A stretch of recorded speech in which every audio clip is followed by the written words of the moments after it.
What's the good word, y'all? Welcome to the New York Jet Syndicate channel. It's your boy DKB here, and I really want to expand a little bit more on this Zach Wilson situation. So, we know at the NFL League annual owners meeting, Robert Saleh spoke. He confirmed that Zach Wilson is going to be quarterback two for this upcoming season, and I I want to say I'm a little bit surprised, but I can't say it's fully unexpected. Obviously, a lot of us wanted him to be quarterback three at best. Run the scout team, hold the clipboard, but we didn't want him to see the field whatsoever. So hearing that he was going to be quarterback two, and there's not even necessarily what sounds like is going to be a backup quarterback competition or anything of the sort.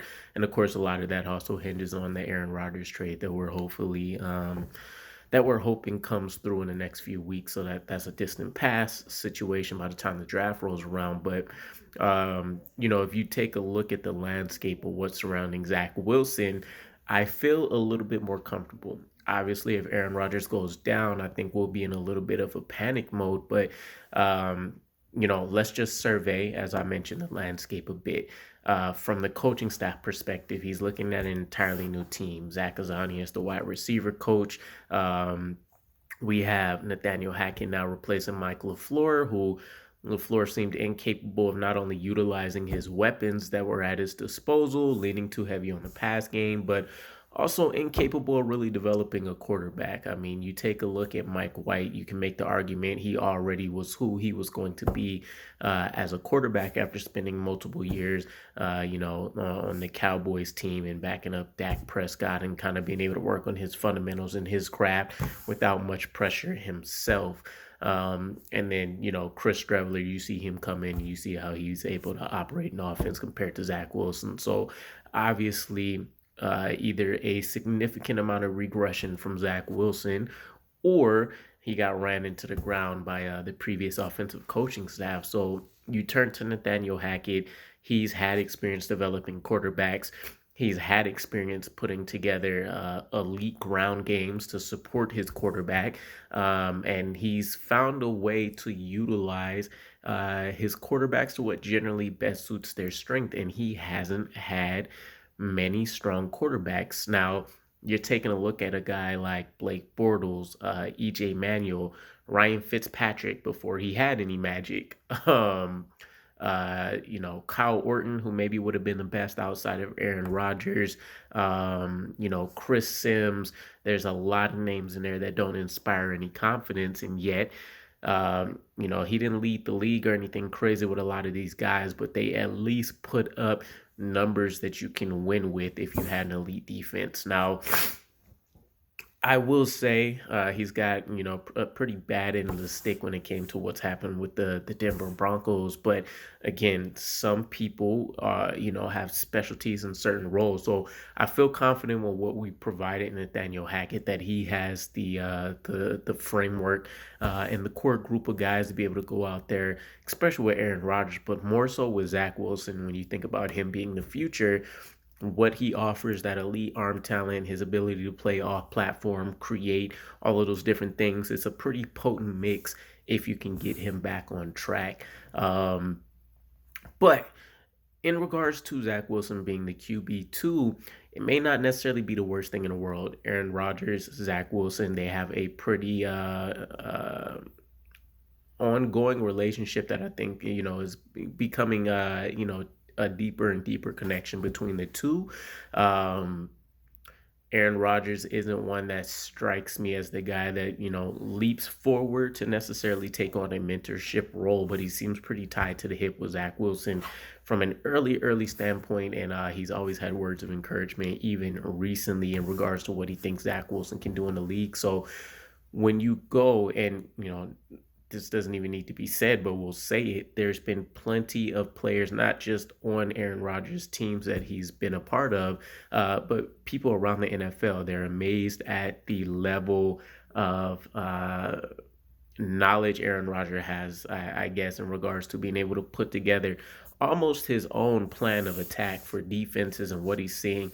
being able to break it down and relay this kind of stuff to his teammates and stuff to build a successful offense. You think of a guy like Alan Lazard, an undrafted free agent. He's able to make him look like an adequate NFL receiver at 6'5", running a 4.54, I think it was.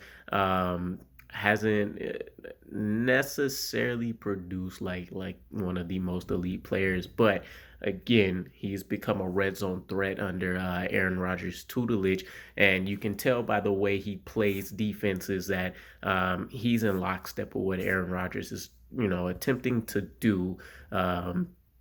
You take a look at guys like Aaron Jones and AJ Dillon that have made comments, guys on the defense like Darnell Savage. So you basically have another coach in and of itself with Aaron Rodgers on a play-by-play basis that's going to be able to go out there and help Zach Wilson through maybe some of the struggles, which the biggest ones come from pre-snap recognition of the defense, and then knowing what he's looking to go and see in attack. Now, I can't speak to what Mike White was coaching Zach Wilson on before, but it got so bad to the point that Zach Wilson was struggling to even complete passes behind the line of scrimmage. Think the Patriots game, right? Where, Mac Jones is tossing balls in high winds left and right, attacking in intermediate parts of the field, and Zach Wilson is missing, his running backs by a mile coming out of the backfield. So I'll be interested to see just how much of think about this as kind of like an accelerated crash course for Zach Wilson. And we'll see where that gets him, right? Right now, he technically shouldn't even be a backup quarterback. He shouldn't be a third string guy. We're talking about the number 2 overall pick being a practice squad guy at this time. You have to go out there and reprove yourself. Garrett Wilson needs to feel confident that once Aaron Rodgers moves on, this is his guy again. We don't have that chance with Elijah Moore, but Denzel Mims, if he sticks around, he needs to know that he has a guy that can get him the ball with that frame and stature. Corey Davis, there's a little bit of a connection that's been going there. They've been able to have some pretty exciting nondescript plays that they've hooked up on. He needs to feel confident if he sticks around, Zach Wilson can be that dude. Tyler Conklin, CJ, Jeremy Ruckert. There's still a lot of youthful guys on this roster that should be able to develop with and around Zach Wilson. But we need to see that work get put in. We need to see the development actually occur, and we should get our first we should be able to get our first kind of inside peeks at this in a game setting. There's joint practices coming up, the Buccaneers, the Giants during preseason. But if you pay attention to Aaron Rodgers' track record as well, he hasn't played a preseason snap, I think, since like 2018 it was. So there's a very strong chance that Zach Wilson will be playing every preseason game along with, Chris Streveler and maybe whatever other camp arm we end up bringing in, most likely as an undrafted free agent. But I'm not necessarily upset at the idea that Zach Wilson will be tied to the hip of Aaron Rodgers at all times. As a quarterback 3, that may not be the case, right? Maybe you need to sit him on certain game days in order to, get you an extra offensive lineman, defensive lineman. Maybe you want another safety in there to, run 3 deep, whatever the case is, right? But I think the more exposure, the more activity that you provide Zach Wilson to go out there, be able to get some of that self-correction stuff done, be able to go out there and put tangible results on the field is going to end up working out in our favor, especially if Aaron Rodgers only ends up staying for the 1 year. But I don't know. Let me know what your guys' thoughts are. I'm just kind of talking through this myself, shooting off some of the ideas regarding what that may look like for the team. But let me know what your thoughts are. What's your confidence level on Zach Wilson being able to show some significant development this year? It won't be behind the scenes necessarily, but he has a lot of pieces in place, plenty of weapons. Aaron Rodgers, you get yourself Nathaniel Hackett. You have a very, very strong running game that looks like it's being built out. So, yeah, let me know where you guys are at with it, and I'll catch you again. Peace.